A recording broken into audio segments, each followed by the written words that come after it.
지금으로부터 2020년 전 세계에서 가장 힘이 센 나라는 어디였을까요? 로마였습니다. 로마는 그 당시에 얼마나 힘이 센 나라였냐면 유럽에 있는 많은 나라들, 그리고 중동에 있는 많은 나라들, 북아프리카 쪽에 있는 많은 나라들이 로마의 식민지였다고 합니다. 예수님이 태어나신 이스라엘은 로마의 식민지 중에 한 나라였고요. 예수님이 태어나신 베들레헴이라는 동네는 시골에 있는 산골 마을이었습니다. 예수님은 어디에서 태어났을까요? 왕궁이나 병원 같은 깨끗한 곳에서 태어나지 않으셨고요. 말이나 양, 염소 같은 각종 짐승들이 여기저기 싸놓은 똥 오줌 냄새 때문에 역겨운 냄새로 가득하고 빛도 들어오지 않고 통풍도 되지 않는 마구간으로 사용되는 동굴 같은 곳에서 태어나셨습니다. 예수님은 태어나실 때 침대도 없었어요. 짐승이 먹는 말 밥통 위에서 태어나셨습니다. 그래서 오늘 설교 제목이 뭐라고 보내드렸죠? 설교 제목 다 같이 한번 읽어볼까요? 구유에 뉘어있는 아기라는 제목이 오늘 설교 제목이 되겠습니다. 지난주 주보에 있는 설교 제목하고 내용이 바뀌었어요. 가만히 있어봐. 지금 본문을 안 읽고 지금 제가 시작을 했죠? 지금 정신이 없이 하다 보니까 본문을 읽지 않고 오늘 설교를 시작했는데요.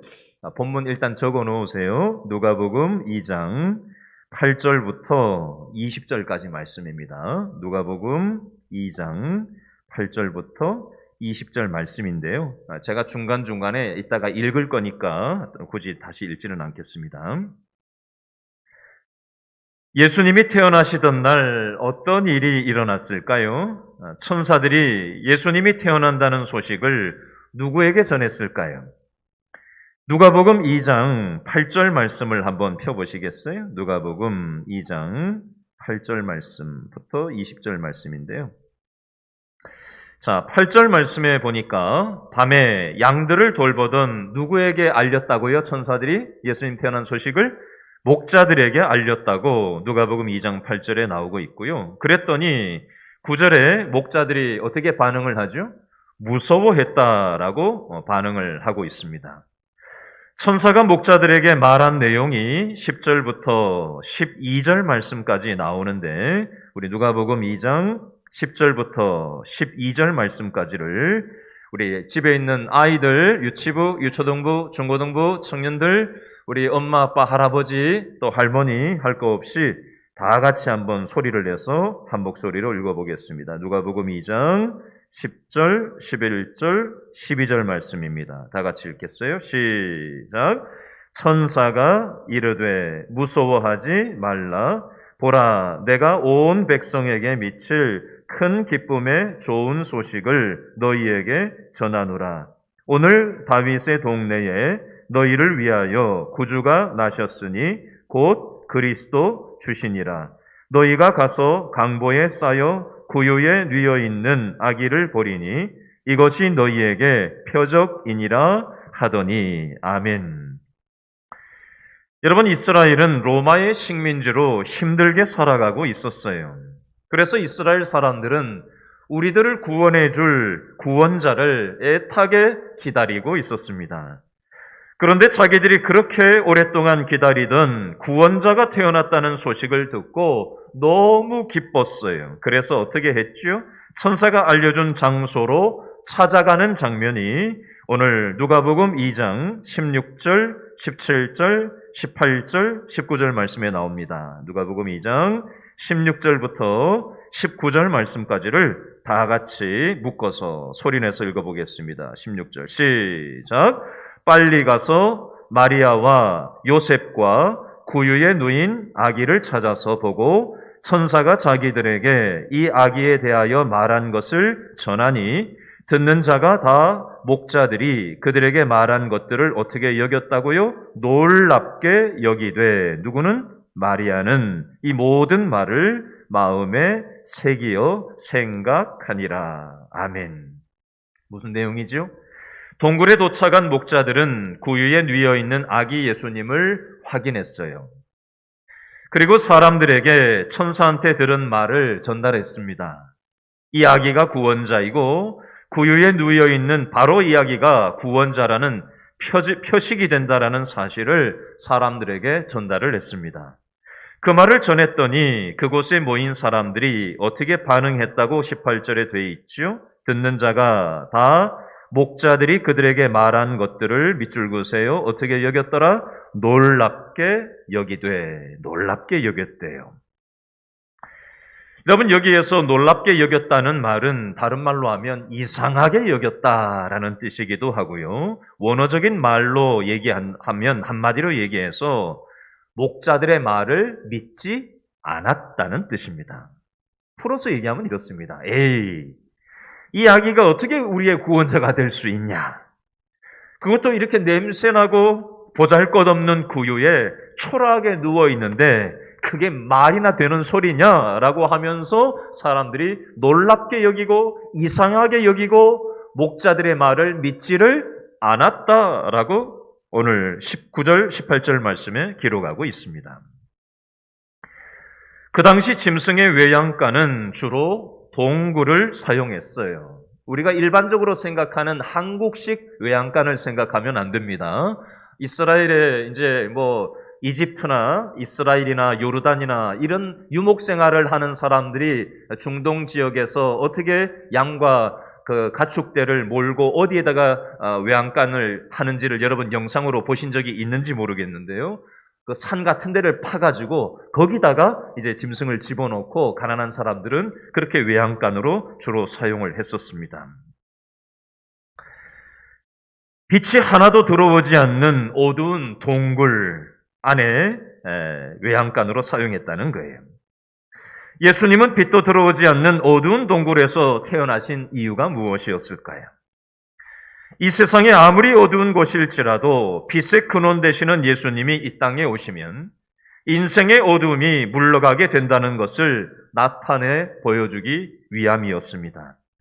요한복음 8장 12절 말씀에 보면 나는 세상에 무엇이요? 빛이니 나를 따르는 자는 어디에 다니지 아니하고 어둠에 다니지 아니하고 생명의 빛을 얻으리라. 이런 말씀이 있어요. 다시요. 요한복음 8장 12절 읽어드립니다. 나는 세상에 무엇이니? 빛이니 나를 따르는 자는 무엇에? 어둠에 다니지 아니하고 생명의 무엇을? 빛을 얻으리라. 이렇게 말씀하셨어요. 여러분, 아무리 어두운 곳도 빛이 오면 어둠이 사라지게 되어져 있습니다. 마찬가지로 아무리 어둡고 답이 없는 사람일지라도 빛이신 예수님을 만나면 어둠이 물러가고 빛된 인생을 살아갈 수 있다는 뜻입니다. 저와 여러분의 인생에도 어둡고 답이 없는 부분이 있지는 않습니까? 요즘 코로나 때문에 전 세계에 있는 많은 사람들이 죽어나가고 있어요. 오늘 우리나라의 코로나 확진자 숫자가 지금까지 나온 것보다 가장 많이 나왔어요. 1200명 이상 오늘 확진자가 나왔어요. 그리고 1000명 정도가 다른 나라에는 죽는 나라도 있습니다. 전 세계의 사람들의 마음이 어둡고 힘든 시절을 우리가 보내고 있어요. 그러나 빛이신 예수님과 함께하면 우리 인생의 어둡고 답이 없는 부분도 답을 발견하고 회복될 줄로 여러분 믿으실 수 있기를 바랍니다. 예수님은 왜 좋은 환경에서 태어나시지 않고 냄새나고 볼품없고 지저분한 곳에서 태어나셨을까요? 외양간 동굴은 사람이 살아갈 수 없는 곳이에요. 짐승들이 살아가는 곳이 바로 외양간 동굴입니다. 예수님은 구유에서 태어나셨어요. 구유는 한마디로 얘기하면 짐승의 밥통이에요. 여러분, 아무리 짐승 같은 사람도 짐승보다 더 못한 사람도 빛으로 오신 예수님을 믿으면 변화된 인생을 살아갈 수 있다는 것을 얘기하시는 거예요. 여러분, 예수님은 이 세상에 소망이 되십니다. 슬픈 사람에게 위로가 되어주시고요. 병든 사람에게 치유자가 되어주시고요. 절망에 빠져있는 사람에게 격려자가 되어주십니다. 우리들은 2020년 한 해를 거의 코로나라는 동굴 속에서 지내고 있습니다. 너무나도 답답하고 불안하고 두려운 하루하루를 우리는 코로나라는 동굴에 갇혀서 어둠 속에서 한숨 쉬고 요즘 지내고 계시지 않습니까? 오늘 성탄 감사 예배를 드리면서 우리들이 꼭 기억해야 될 것이 있습니다. 목자들이 아기 예수님이 구원자로 이 땅에 오셨다는 소식을 사람들에게 말했을 때 그곳에서 있던 사람들은 믿었다고요? 안 믿었다고요? 믿지를 않았어요. 그러나 오늘 본문 누가복음 2장 19절에 보니까 다른 사람들은 다 믿지를 않았지만 마리아는 이 모든 말을, 목자들의 말을 어떻게 했다고요? 마음에 새기어 생각했다라고 되어 있습니다. 왜요? 자기가 남편하고 부부관계를 통해서 아이를 낳지 않았다라는 것을 본인이 몸으로 알고 있거든요. 그리고 천사들의 목자를 통한 그 얘기를 듣고 다시 한번 생각하는 거예요. 그래, 내 남편하고 내가 부부관계를 통해서 이 아이를 낳은 게 아니라 성령으로 이 아이를 선물로 주셨고 이 아이가 바로 메시아 되신다라는 사실을 천사를 통해서, 목자를 통해서 이 마리아가 들었을 때 바로 이 모든 말을 마리아는 마음에 새기어 믿음으로 받아들였다라고 오늘 성경은 기록하고 있습니다. 저와 여러분은 어떠십니까? 우리의 인간 이성으로는, 이 세상의 논리로는 성령으로 잉태되어 태어날 수 없다라는 것이 이 세상 논리요 이치입니다. 그것이 세상의 상식입니다. 그래서 전 세계의 많은 사람들은 교회에 대해서 손가락질하는 사람은 많은데 하나님에 대해서 믿고 믿음으로 받아들이지 않는 사람들이 점점 많아지는 것이 이 땅의 논리요, 이 땅의 현실입니다.